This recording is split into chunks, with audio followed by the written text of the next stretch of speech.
আসসালামু আলাইকুম। এই তো আরেকটি নতুন ভিডিও নিয়ে চলে আসলাম। আমরা পহেলা বৈশাখের দিন সারাদিন কি করলাম, কোথায় কোথায় ঘোরাফেরা করলাম, এই তো আপনাদের সঙ্গে এই ভিডিওতে সব কিছু শেয়ার করব। এই তো আমরা ইমান গাছজালিতে ফুচকার স্টল দিয়েছিলাম আমার মেয়ের স্কুলে। অনেক স্টল বসেছিল, এখানে খুব সুন্দর সুন্দর জিনিস পাওয়া যাচ্ছিল। আমার মেয়েরা 4 বান্ধবী মিলে ফুচকার স্টল দিয়েছিল। ওদের স্টলের নাম ছিল বান্ধবী ফুচকার স্টল। আমাদের অনেক সুন্দর ফুচকা বিক্রি হলো, সবাইকে তো দিয়ে অসমর এত বিক্রি হয়েছিল। লাস্ট পর্যায়ে আর ফুচকা ফুরাই গিয়েছিল, কাউকে দিতে পারি নাই, অনেক লোক এসেছিল। গাইস, আমার আম্মুর আর ভয়েস দিতে ইচ্ছে করছে না বলে আমি আসলাম ব্যাকআপ হিসাবে। যাই হোক, এই তো এখানে অনেক সুন্দর সুন্দর স্টলে খাবার পাওয়া যাচ্ছিল। সব কিছুই ছিল অনেক মজাদার আর চমৎকার। মাসাল্লাহ, আমার কাছে তো অনেক ভালো লাগছিল। স্কুলটা অনেক সুন্দর লাগছিল, আমার তো দেখেই মন ভরে যাচ্ছিল। যেদিকেই তাকাই সেই দিকে স্টল, আর স্টলে সব কিছু মজার মজার খাবার ছিল। পুরো জায়গাটাই ঘুরে দেখার জন্য অনেক ভালো ছিল, আর জায়গাটাও অনেক নিরিবিলি ছিল। আমরা 4 বান্ধবী মিলে দিয়েছিলাম, তো অনেক মজা করেছিলাম। আমরা করেছিলাম হচ্ছে 4 বান্ধবী, ভেবেছিলাম 5 বান্ধবী দিব, তো একজন হচ্ছে দিতে পারেনি, তার শরীর খারাপ ছিল বলে। আর আমাদের আম্মু ছিল, আমাদের দুজনের আম্মু ছিল আর দুজন আম্মু ছিল না। যে পুরা জায়গাটাই অনেক সুন্দর ছিল। বেশিরভাগই ছিল বড়রা, মানে হাই সেকশনে সবাই দিচ্ছিল বেশিরভাগই। এখানে অনেক সুন্দর সুন্দর হাতে বানানো চুড়ি ইত্যাদি ইত্যাদি অনেক সুন্দর সুন্দর জিনিস আছে। এগুলো সবই হাতে বানানো। আর হচ্ছে এখানে খাবারের সব স্টল, এগুলো অনেক সুন্দর লাগে। আমরা 4 বান্ধবী মিলেই কিছু ছবি তুলেছি। এখানে একটা ছবি তোলার মতন হচ্ছে জায়গা ছিল, ওই স্কুলের পক্ষ থেকে ওই জায়গাটা হচ্ছে বানায় দিয়েছিল, অনেক সুন্দর লাগছিল। এই তো আমরা পরে আবার বিকেলে মুক্ত মঞ্চে গিয়েছিলাম। এই মুক্ত মঞ্চটাতে অনেক সুন্দর ছিল, সব অতটাও লোক ছিল না। তো এখানে সব বাচ্চারা নাচছিল, ছড়া আবৃত্তি করছিল। তো আমরা সব স্টলগুলো ঘুরে ঘুরে দেখছিলাম ও ওদের হচ্ছে ভিডিও করছিলাম। অনেকেই হচ্ছে এখানে গান বলার জন্য এসেছিল।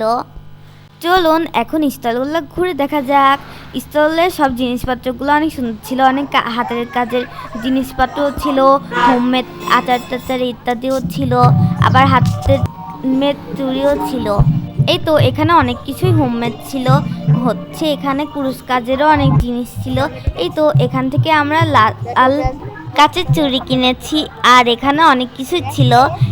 আর এখানে অনেক সুন্দর সুন্দর ক্লিপ টিলিপ টাকরা টাকরা ছিল। আমার কাছে এই জিনিসটা অনেক অদ্ভুত লেগেছে যে এটা ফোন ছিল কিনা আয়সা ছিল ভিতরে।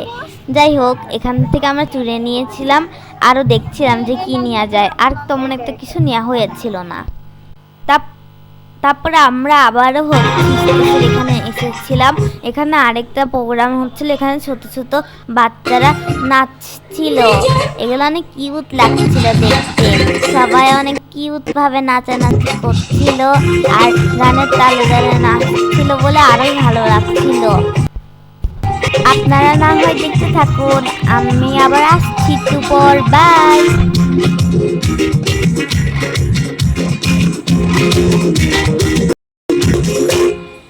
ছেলেরা আর মেয়েরা দেখতে যদি আয়, ধুম পড়েছে বৈশাখী মেলায়, ধুম পড়েছে রং লেগেছে বৈশাখী মেলায়।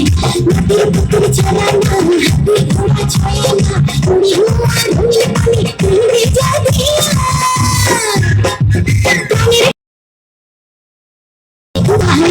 বৈশাখী মেলায় ধুম পড়েছে রং লেগেছে বৈশাখী মেলায়।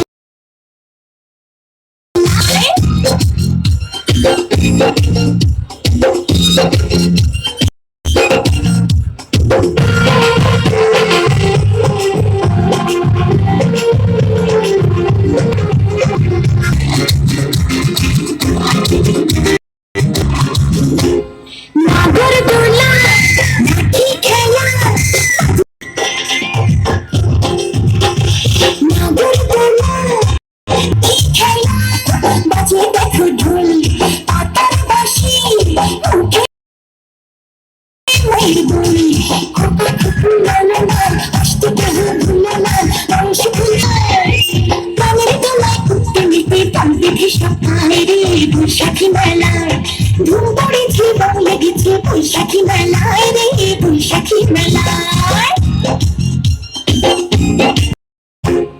কাঠের গাড়ি পুষ্পের হাড়ি দেখে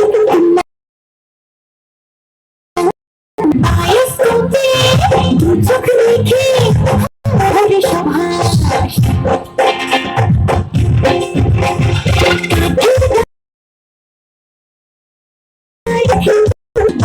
করতে দু চোখ রেখে মন ভরে সভাস বাদল খেলা দেখতে চল পাও দিলে ছেলের দল চোখে কথা নাই রে বলো প্রাণের দোলায় মিঠে সবাই রে বৈশাখী মেলা ধুম পড়েছে রং লেগেছে বৈশাখী মেলা আই ছেলেরা আই মেয়ে গেছে বৈশাখী মেলা ছেলেরা আই মেয়েরা দেখতে যদি আয় ধুম পড়েছে রং লেগেছে বৈশাখী মেলা হাতি পুতুল চালানো হাতি ঘোড়া ছড়ানো উড়ি হুয়া রঙিয়ে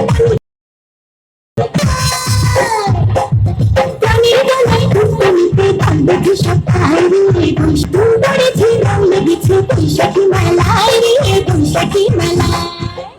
এই তো গাইস আবার চলে আসলাম। যাই হোক তে এখানে এখন ছড়া আবৃত্তি করবে।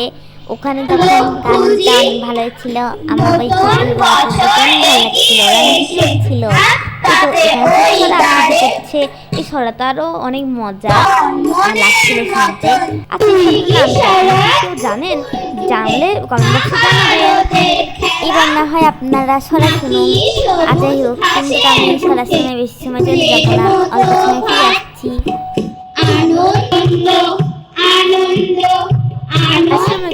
আল্লাহ হাফেজ, আবার দেখাবো আরেকটা নতুন ভিডিওতে।